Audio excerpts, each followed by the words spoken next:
They bulldozed my dream home while I was burying my father.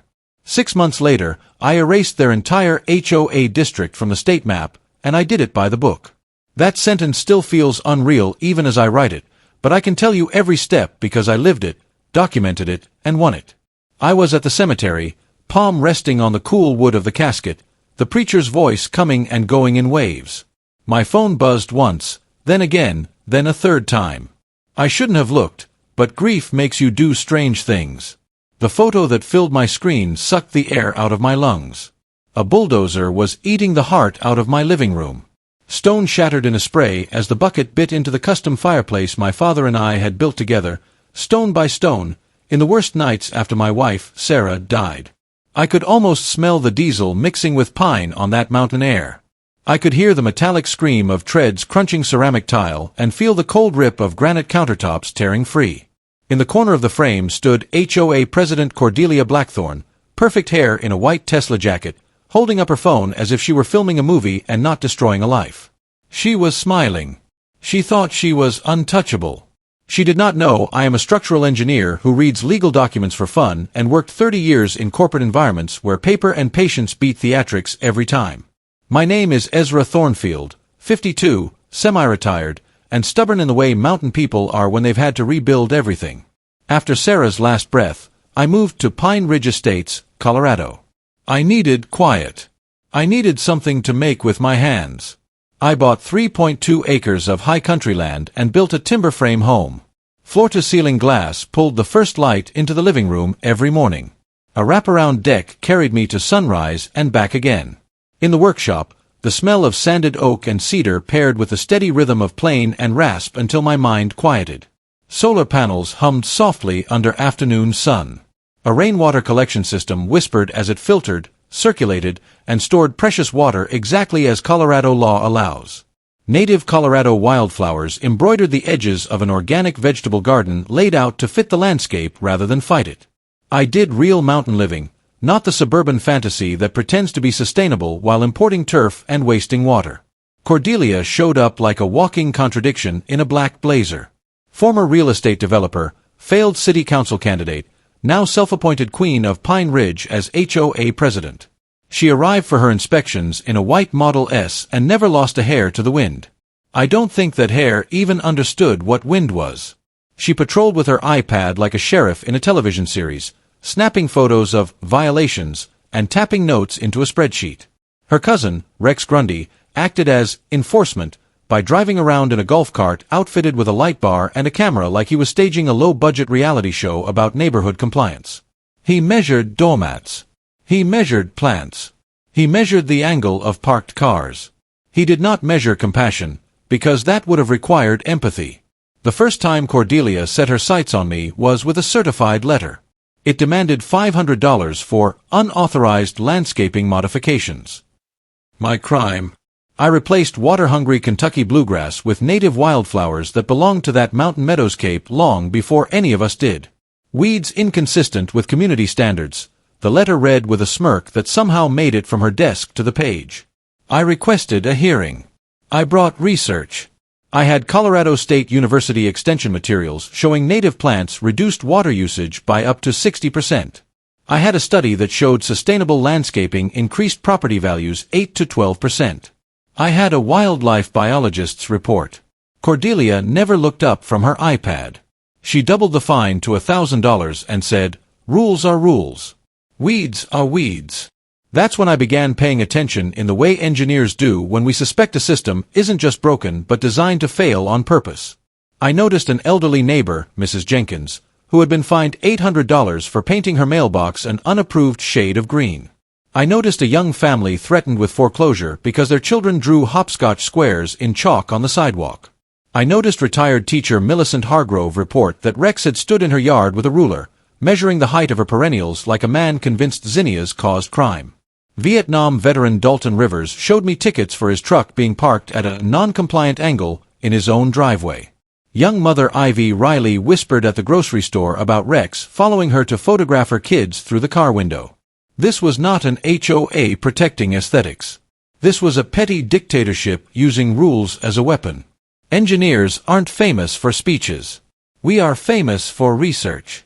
I drove to the county clerk and recorder, signed my name into the request log, and began pulling every recorded document related to Pine Ridge Estates.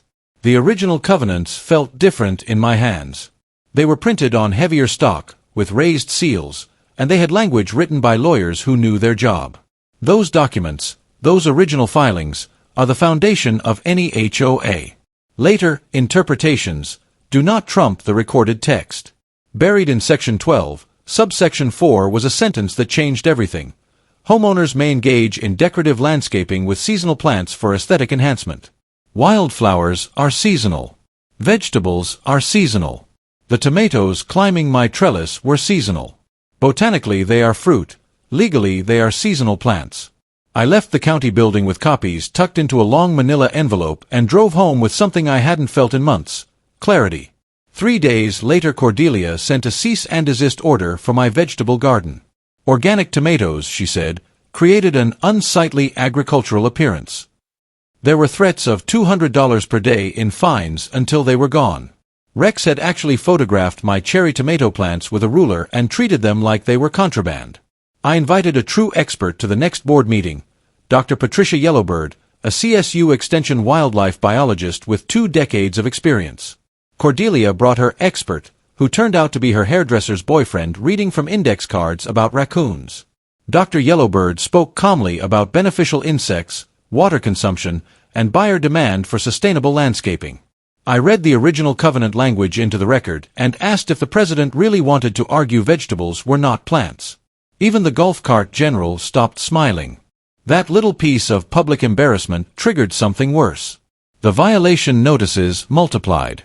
My doormat was 3 inches too far to the left. My holiday lights were allegedly up 2 days too long. My truck apparently sat at 17 degrees instead of 20, and I can only assume Cordelia's office has a protractor drawer. Rex started showing up twice a week at dawn to inspect my property. The beeping of his golf cart became my alarm clock. He took photos from multiple angles with timestamps, narrating his surveillance like a sad parody of a law enforcement documentary. So I did what you are supposed to do when you plan to fix a structure. I documented everything. I photographed my own property and everyone else's. I logged mailbox locations, doormat positions, plant varieties, light durations. I built a database of all the things other residents were doing that did not earn them citations. Selective enforcement under Colorado HOA law will get a covenant thrown out and a board humbled. While I recorded serial numbers on photographs and stacked up file folders, something happened I didn't expect. Neighbors who once rushed past me because they feared being seen talking to the problem guy stopped to say hello. Ivy told me my tomatoes looked incredible, and I sent ripened fruit home in her hands along with little index cards that said, "Plant mini plum in full sun, use fish emulsion lightly, harvest before the monsoon." Millicent brought me historical newsletters from the early days of Pine Ridge. Dalton knocked on my door in uniform on the way to a volunteer event and asked if I needed help moving anything heavy. We created a group chat called Pine Ridge Truth. 19 households at first. 28 within weeks. People told their stories. The fear began to thin. Cordelia targeted my solar panels next, citing a 2022 amendment to the rules that allegedly banned what she called industrial appearances. The amendment vote had been held at 6 in the morning on Christmas Eve with 3 residents present. There had been no 30-day notice. There was no quorum. Under Colorado HOA law and the Colorado Common Interest Ownership Act, those amendments were invalid. I filed a complaint with the state board and gathered signatures. That same week, the county building inspector, Frank, arrived unannounced for a safety inspection triggered by an anonymous complaint. He checked every connection, inverter, and shutoff, a true professional, and left impressed. He told me it was the 3rd complaint like that in a month and that they often come from HOA grudges, not safety concerns. He left me a commendation letter for exceeding code. It went into the file. The rainwater collection system drew the next attack. Cordelia sent another letter accusing me of creating a public health hazard and threatened $500 per day until everything was disconnected. She called the county health department about environmental contamination. Inspector Martinez arrived expecting stagnant pools and found a professionally installed system with screened inlets, circulation pumps, UV sterilization, and impeccable documentation. He tested the water and the flow rates and left saying my design was better than most commercial buildings he inspected. He called it model water management and shook my hand. It was validation, sure. It was also more evidence. I kept my head in the paperwork. While photographing enforcement patterns, I noticed Cordelia's rental properties each had rainwater systems. Same manufacturer as mine, same capacity, same install methods. They had been installed without HOA architectural review after my system went in and after she drafted her rules. I took time-stamped photos and matched them with property records at the county assessor's office. Then I carried poster-sized prints into her next supporters-only emergency meeting, which we attended anyway because Colorado revised statutes require open meetings for issues affecting homeowner assessments and property rights. I spread the photos like playing cards. Her face lost color fast. The intimidation campaign escalated. Rex parked in driveways during inspections, aimed his camera through windows, and followed people to the store. Ivy filed for and obtained a restraining order after he photographed her children at the school pickup line. The judge called his behavior systematic stalking with intimidating intent. Several of us found trail cameras aimed at our driveways. Mailboxes got tagged with spray paint. My solar panels had small rocks tossed at them at night. Irrigation lines were cut. Someone jammed superglue into my workshop lock. Anonymous flyers showed up in mailboxes accusing coalition members of destroying property values and undermining community harmony. At the same time, the paper trail betrayed the truth. A maintenance worker approached me outside the hardware store and handed me a manila envelope with printed emails inside. They documented Cordelia instructing a utility company to cut service to coalition members as retaliation. They showed dates, times, addresses, and the tone of someone too sure of her power. I turned the folder over in my hands and felt something that wasn't anger anymore. It was a kind of cold focus that arrives when you realize the structure you need to fix is not a railing or a roof, it's the entire foundation. We found the crack that would bring everything down because Millicent knows where bureaucracies hide their history. The 1987 subdivision plat for Pine Ridge Estates covered 23 properties with clearly marked lines and surveyor's stamps. The current HOA district claimed authority over 47. That meant 24 properties, including mine, were never subject to HOA covenants at all. We checked the county records. We checked Secretary of State filings. There was no legal boundary expansion on file. The 1994 vote that supposedly doubled the district? Meeting held in someone's living room, 12 in favor, 31 abstained or unaware, for absent, and no public notice given. A supermajority of 75% was required. They had 25. A handwriting analyst later confirmed forged signatures on homeowner consent forms. The Secretary of State sent a letter confirming there was no legal filing for any expansion. Colorado statutes require proper procedure for boundary changes, notarized signatures, public hearings, and recording. None of it happened. What followed was 30 years of illegal fee collection and fraudulent authority. Cordelia's predecessor may have orchestrated it, but Cordelia continued it and benefited from it, which makes you liable. Helena Blackwood, our property rights attorney, didn't smile when she read the files, but I saw her shoulders loosen. She mapped out a plan.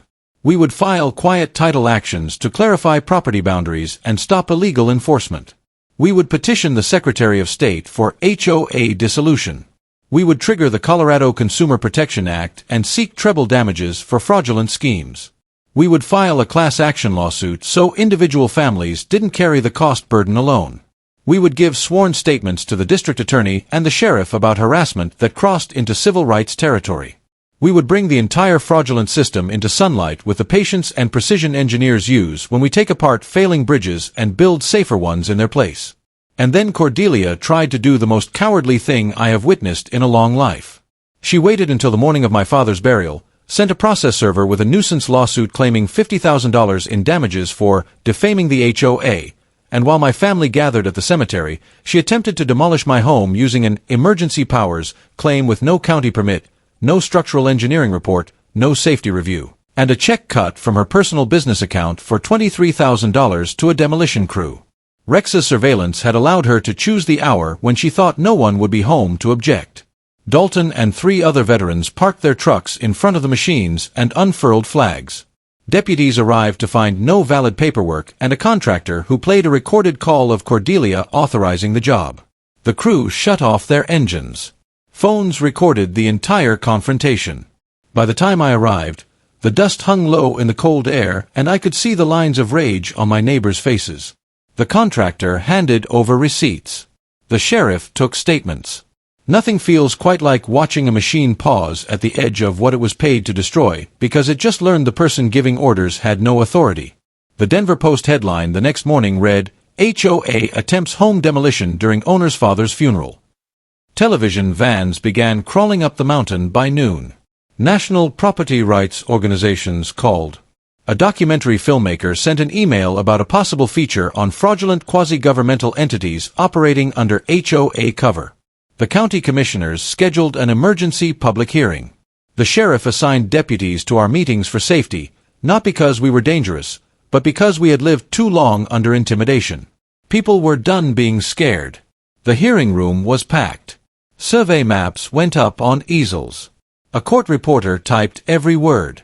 Helena opened with a professional surveyor walking the commissioners through the original 1987 lines and the illegal expansion of enforcement. The Secretary of State's letter was read into the record. A forensic accountant used simple charts to show $340,000 in illegal fee collections and transfers to entities controlled by Cordelia. Residents stood at the microphone to tell the truth in plain voices. Mrs. Jenkins described $3,200 in fines over mailbox color. Ivy explained how her children were afraid to ride bikes because cameras followed them. Dalton outlined the intimidation campaign designed to silence critics. Frank and Inspector Martinez submitted statements that false, anonymous complaints targeted safe and code-compliant installations. A maintenance worker testified that he refused illegal orders to disconnect utilities. Cordelia tried a final performance with a new attorney who withdrew halfway through the day after seeing the forged signatures and bank transfers. She said the boundary error was a good faith mistake by a predecessor. Good faith does not generate forged signatures, illegal filings, and years of harassment. Rex, facing his own charges, signed a confession detailing stalking, vandalism, false complaints, and coordination with Cordelia. The commissioners voted unanimously to dissolve the Pine Ridge Estates HOA immediately. All covenants and restrictions were declared null and void. The sheriff secured financial accounts for restitution. The district attorney filed criminal conspiracy and fraud charges. The state real estate board revoked licenses. Federal authorities pursued mail fraud and interstate flight charges. People cried. People hugged strangers. Reporters took photos of neighbors holding each other up in a room where they had spent so long being stared down. 6 months later, Pine Ridge felt like the place I thought I was moving to when I bought my land. Property values increased because buyers liked the words, "No HOA," in listings more than advertisements for ornamental conformity. 3 families drove up from Texas just to buy homes in a neighborhood without an HOA. My native plant garden became a stop on the CSU Sustainable Landscaping course. School buses dropped students at my gate for field trips to see a legal rainwater collection system and hear why it matters. The community tool library replaced the old HOA office, and you can borrow everything from a chainsaw to a bread maker. Dalton organizes a veteran crew to clear snow and fix gutters for older neighbors. Potlucks circle from my workshop to Millicent's sunroom to Dalton's heated garage when storms roll in. Ivy's tamales on a winter night taste like hope made from masa and care. Rex showed up with a different posture after his short sentence and a very public fall. He attends AA, maintains trails for his community service, and has apologized to every family he harassed. Some shook his hand. Some didn't. He has a long way to go and miles to make up for. But even that is a better story than the one he was living. Cordelia is living the consequences of choices she made. 18 months in federal prison for mail fraud and conspiracy. Restitution ordered in the hundreds of thousands. Real estate licenses revoked in 4 states. A permanent ban from HOA leadership anywhere. When her furniture sold at auction to help pay back families she hurt, I did not feel vengeance. I felt the quiet, sturdy satisfaction of a job done right with proper tools. If you are in a fight like the one we just won, here is what matters and what helped us. The original recorded covenants are your legal foundation. Get certified copies from your county clerk and recorder. Know your state law. In Colorado, rainwater collection is legal and solar panel rights are protected. Meetings have strict notice and quorum requirements under Colorado HOA law and the Colorado Common Interest Ownership Act. Invalid meetings make for invalid rules. Document everything with photos, dates, times, and certified mail. Build a record of selective enforcement. When you can show that rules are only applied to some people, courts pay attention. Organize your neighbors. Bullies depend on isolated victims. A group chat can become a coalition, and a coalition can become a class action lawsuit with a property rights attorney who knows how to file quiet title actions, dissolution petitions, and consumer protection claims. Inspectors are often allies if you are honest with them. Be prepared for retaliation with restraining orders and police reports, but keep your head. Bring sunlight. Media is not the enemy of truth. Transparency is a disinfectant. For those searching because they are living some version of this story, I found practical answers by learning and using terms like Colorado HOA law, HOA selective enforcement, boundary dispute and quiet title action, HOA dissolution petition, rainwater collection legal Colorado, solar panel rights HOA, native plant landscaping property value, class action against HOA, treble damages under the Colorado Consumer Protection Act, HOA fraud and embezzlement, county survey plat research, Secretary of State filings, homeowner civil rights, and quasi-governmental entities. Those phrases may look dry on a screen, but together they built a framework that took down a fraudulent authority and gave a town back to the people who live in it. I still drink my coffee at dawn on my wraparound deck. Eagles skim the valley like they're drawing lines I am proud to color inside. The rainwater system whispers a steady rhythm. The panels tick as they warm. The repaired fireplace stands exactly where my father and I placed the first stone and checked the line with a mason string. People wave when they pass. Kids laugh where cameras once stalked. When storms come, generators hum and neighbors knock with thermoses in hand. It turns out that when you remove invasive control freaks, native community grows back fast. If you've got an HOA horror story, tell it. Say where you're from. I want to see how far this kind of justice can travel. If you're in the middle of it and you feel alone, know this, you are not. There are neighbors on your street who are tired of being scared. There are inspectors who want things done right. There are attorneys who can use quiet title actions, class actions, and dissolution petitions to rebuild the foundation of your neighborhood. There are county clerks and recorders who will help you find the original covenants that matter. There are sheriffs and commissioners who will show up when you do. The truth is slow, but it gets there if you keep your footing. My father used to say you start with a level, you check twice, and you don't pour until you know it'll hold. We did that.